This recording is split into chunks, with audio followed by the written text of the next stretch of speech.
कहते हैं कि दो प्यार करने वालों के बीच में यदि कोई तीसरा आता है तो कहीं ना कहीं कुछ न कुछ जरूर घटित होता है। ऐसी ही घटना उत्तर प्रदेश के जालौन जिले के कोडरा गांव की है, जिसे मैं आपको एक कहानी के माध्यम से समझाने का प्रयास करूंगा। उत्तर प्रदेश के जालौर जिले के डकोरा गांव में एक परिवार रहता था। इस परिवार में ऋषि तिवारी और उनकी पत्नी पुष्पा तिवारी और उनके दो बच्चे थे। परिवार बहुत ही खुशीपूर्वक रहता था। एक दिन ऋषि तिवारी को ऐसा लगता है कि उनके बच्चों के लिए होम ट्यूशन जरूरी है, तो उन्होंने गांव के ही एक शख्स अभिषेक श्रीवास्तव को होम ट्यूशन के लिए घर पे बुला लेते हैं। होम ट्यूशन पढ़ाने के लिए अभिषेक श्रीवास्तव घर पर आते जाते रहते हैं, बच्चों को पढ़ाते हैं। इसी बीच में जो अभिषेक श्रीवास्तव हैं, उनकी जो नज़दीकियाँ हैं पुष्पा तिवारी से बढ़ जाती हैं। देखते ही देखते दोनों में प्यार हो जाता है और प्यार यह इस कदर हो जाता है कि एक दूसरे के बिना रह नहीं सकते हैं। लेकिन ये बातें किसी को पता नहीं थी। इसी बीच अभिषेक दिल्ली चला जाता है, लेकिन फोन पर उनकी बातें लगातार होती रहती हैं। 27 मई 2025 को अभिषेक श्रीवास्तव जो है पुष्पा तिवारी को दिल्ली बुलाता है। वह दिल्ली चली जाती है। दोनों 2 दिन तक लगभग एक दूसरे के साथ रहते हैं। लेकिन इसी बीच में अभिषेक श्रीवास्तव और पुष्पा तिवारी के बीच झगड़े होने लगते हैं। अभिषेक श्रीवास्तव कहता है कि तुम अब घर चली जाओ, जिससे पुष्पा तिवारी ने साफ मना कर दिया। पुष्पा अब घर वापस नहीं जाना चाहती है, जिसके चलते दोनों के बीच में विवाद होने लगता है। लेकिन बाद में दोनों में समझौता हो जाता है। अभिषेक जो है अब साथ रहने के लिए राजी हो जाता है और दोनों साथ रहने लगते हैं। आता है अब 30 मई का दिन, जिसमें वो प्लान करते हैं कि अब वो उत्तराखंड घूमने के लिए जाएंगे। दोनों के बीच प्लान बनता है और वो उत्तराखंड 30 मई को घूमने के लिए निकल देते हैं। वहाँ जाने के बाद किसी होटल को बुक करते हैं, वहाँ कुछ समय तक रुकते हैं।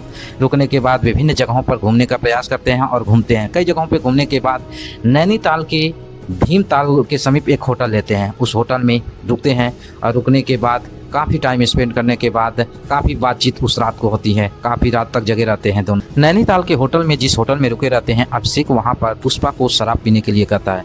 पुष्पा ने सबसे पहले मना कर दिया, लेकिन बार बार अभिषेक के कहने पर पुष्पा राजी हो जाती है और उस रात वो खूब जम करके शराब पीती है। अगले दिन जब वह घूमने जाने वाले रहते हैं, उसी समय अभिषेक जो है फिर से शराब पीने की बात करता है। लेकिन अब पुष्पा शराब पीने लगती है और उस दिन भी पुष्पा खूब शराब पीती है और शराब पीकर दोनों घूमने निकल जाते हैं। अभिषेक उस भीमताल झील के निकट जो सीढ़ियां थीं वह नीचे तक चला जाता है। वहां पे पुष्पा को बुलाता है ताकि वह सेल्फी ले सके। खूब मौज मस्ती करते हैं। अंत में प्लान के अकॉर्डिंग अभिषेक ने सेल्फी लेते वक्त पुष्पा को धक्का दे देता है, जिससे पुष्पा उस झील में गिर जाती है, जिससे उनकी मौत हो जाती है और वहीं छोड़ करके वह फरार हो जाता है। 6 जून को भीमताल झील से पुष्पा का शव स्थानीय पुलिस को बरामद होता है।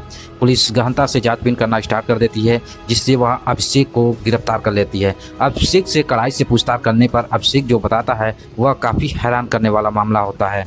अभिषेक बताता है कि वह जब ट्यूशन पढ़ाने के लिए जाता था तो उसकी नज़दीकियाँ पुष्पा तिवारी से बढ़ने लगी थी, लेकिन दोनों के बीच इतनी गहराइयाँ हो गई थी कि वह उन्हें छोड़ने के लिए राजी नहीं हुआ, जिससे वह छोड़ करके दिल्ली चला गया। लेकिन फिर भी उसका मन न लगा, इसलिए उसने पुष्पा तिवारी को दिल्ली बुला लिया। दिल्ली 2 दिन व्यतीत करने के बाद जब उसने पुष्पा तिवारी को घर वापस जाने के लिए कहा तो पुष्पा तिवारी ने साफ मना कर दिया। उन्होंने कहा कि मैं अब आप ही के साथ रहना चाहती हूँ। वह राजी हो गया, लेकिन बात वहाँ बिगड़ गई जब पुष्पा ने कहा कि मैं अपने दोनों बच्चों के साथ रहना चाहती हूँ। इस पर अभिषेक काफ़ी बौखलाया। दोनों के बीच मारपीट झगड़े हुए, लेकिन उसने मन ही मन प्लान बनाया कि अब इनको रास्ते से हटाना पड़ेगा, जिससे वह उत्तराखंड जाने का निश्चय लिया। उसने उत्तराखंड का प्लान बनाया। उसने पुष्पा से कहा कि हम लोग उत्तराखंड नैनीताल घूमने चलेंगे। प्लान के अकॉर्डिंग वह 30 मई को घूमने चले गए थे। वहां जाकर के उसने प्लान के अकॉर्डिंग नैनीताल के भीमताल झील के निकट सीढ़ियों पर सेल्फी लेते वक्त उसे धक्का दे करके मार दिया। यह सारी घटनाओं को देखते हुए